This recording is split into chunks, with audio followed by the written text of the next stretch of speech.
ಬೀದರ್ ಜಿಲ್ಲೆಯ ಔರಾದ ಪಟ್ಟಣ ಪಂಚಾಯತ್ ಅಧಿಕಾರಿಗಳು ವಾರ್ಡ್ ನಂಬರ್ 16ರಲ್ಲಿ ಮೂಲಭೂತ ಸೌಕರ್ಯಗಳನ್ನು ಒದಗಿಸುವಲ್ಲಿ ವಿಫಲವಾಗಿದ್ದು, ಮುಖ್ಯಮಂತ್ರಿಗಳು ಕೂಡಲೇ ಇತ್ತ ಗಮನ ಹರಿಸಿ ಅಧಿಕಾರಿಗಳ ವಿರುದ್ಧ ಕ್ರಮ ಕೈಗೊಂಡು ನಮ್ಮ ವಾರ್ಡ್ಗೆ ಮೂಲಭೂತ ಸೌಕರ್ಯಗಳನ್ನು ಹಾಗೂ ಪಟ್ಟಣ ಪಂಚಾಯತ್ ವ್ಯಾಪ್ತಿಯಲ್ಲಿ ಬರುವ ಸುಮಾರು 9 ತಾಂಡಾದ ಜನರಿಗೆ ಆಸ್ತಿಯ ಖಾತಾ ನೀಡುವಂತೆ ಒತ್ತಾಯಿಸಿ ಪಟ್ಟಣ ಪಂಚಾಯತ್ ಕಚೇರಿ ಎದುರು ಪ್ರತಿಭಟನೆ ನಡೆಸಿ ರಾಜ್ಯಪಾಲರಿಗೆ ತಹಶೀಲ್ದಾರ್ ಮೂಲಕ ಮನವಿಯನ್ನ ಸಲ್ಲಿಸಿದರು.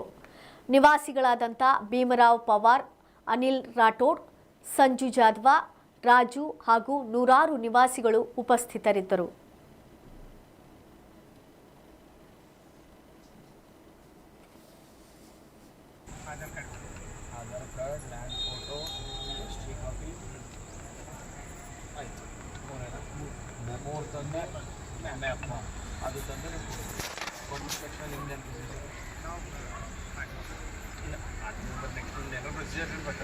ನಾನು ಕೃಷ್ಣ ಚವಾಣ್ ಇಂದ್ರನಗರ್ ತಾಂಡಾ ನಿವಾಸಿ ಆಗಿದ್ದು, ನಾನು ಇಂದು ಪಟ್ಟಣ ಪಂಚಾಯತ್ ಔರಾದ್ ತಾಲೂಕಾ ಇದರ ಮುಂದೆ ಧರಣಿ ಮಾಡುವುದ ಕಾರಣ ಏನೆಂದರೆ, ನಮಗೆ ಮೂಲಭೂತ ಸೌಕರ್ಯಗಳು ಮತ್ತು ಅನೇಕ ಪ್ರಕಾರದ ನಮ್ಮ ತಾಂಡಾ ರಸ್ತೆ ಆಗಲಿ, ನಮ್ಮ ಒಳಚರಂಡಿಗಳ ಕೆಲಸ ಆಗಲಿ ಮತ್ತು ಲೈಟಿನ ವ್ಯವಸ್ಥೆ ಆಗಲಿ ಮತ್ತು ಹಲವು ಪ್ರಕಾರದ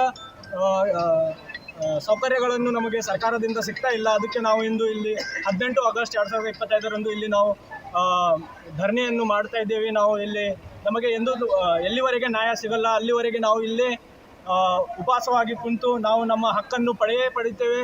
ಬೇಕೇ ಬೇಕು ನ್ಯಾಯ, ಬೇಕು ಬೇಕೇ ಬೇಕು ನ್ಯಾಯ ಬೇಕು. हमारी जनता मूलभूत सुविधा से वंचित है।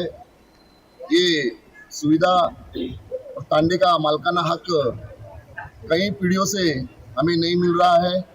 इसे आप राज्य सरकार को मीडिया भाइयों की तरफ से भेजा जाए और हमें जनता को न्याय और हक का अधिकार